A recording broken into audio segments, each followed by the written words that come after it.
एक स्त्री असून मी कधीही कुठल्या गोष्टीला मी डगमगले नाही. भयंकर संकट आली, भयंकर संकट येत आहे, येतीलही, पण मी कुठल्याही संकटाला जाऊ दे माझ्याकडून जमणार नाही, मीही करू शकत नाही, मी असं कधीही केलं नाही. मी भरपूर माझ्या या 40 वर्षाच्या आयुष्यामध्ये पुरुषांना पण पाहिलंय, महिलांना पण पाहिलंय. आपापल्या चाकोरीमध्ये असतात, एका बंद डब्यात, एका बंद बॉक्समध्ये असतात, घरात किंवा ऑफिसमध्ये.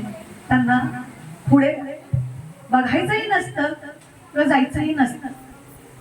पण मला माहित नाहीये माझ्यात असं काहीतरी विशेष आहे की मी ते त्या बंद डब्यात, त्या बॉक्समध्ये किंवा त्या बॉक्स मधल्या विचारांमध्ये मी कधी राहिले नाही.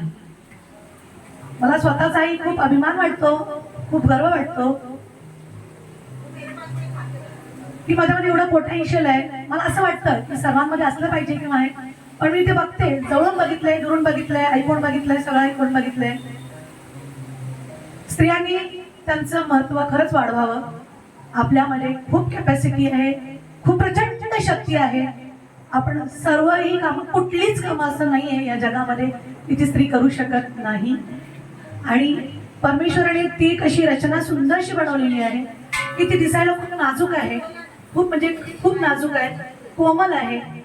बाहेरून तुम्हाला ती दिसत असेल सुंदर आहे, नाजूक आहे, कोमल आहे. असं असं जर बोट जरी दाबलं तर ती लाल होते, तिचं शरीर किंवा काय ते त्वचा लाल होते, म्हणजे ती एवढी डेलिकेट आहे.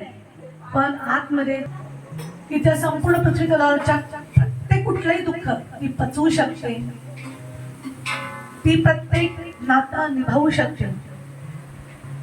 अशी प्रचंड शक्ती परमेश्वराने आपल्या स्त्रीला दिलेली आहे. आणि स्वतःमध्ये प्रत्येकाला एक आनंदही असावा की नाही मी पुरुष नाही. कुणाकुणा वाटतं अरे पुरुष कधी बाहेर जाऊ शकतात, ते काही करू शकतात वगैरे वगैरे. आपण आपली मर्यादेत राहून आपण आपल्याला जी गोष्ट अचीव करायची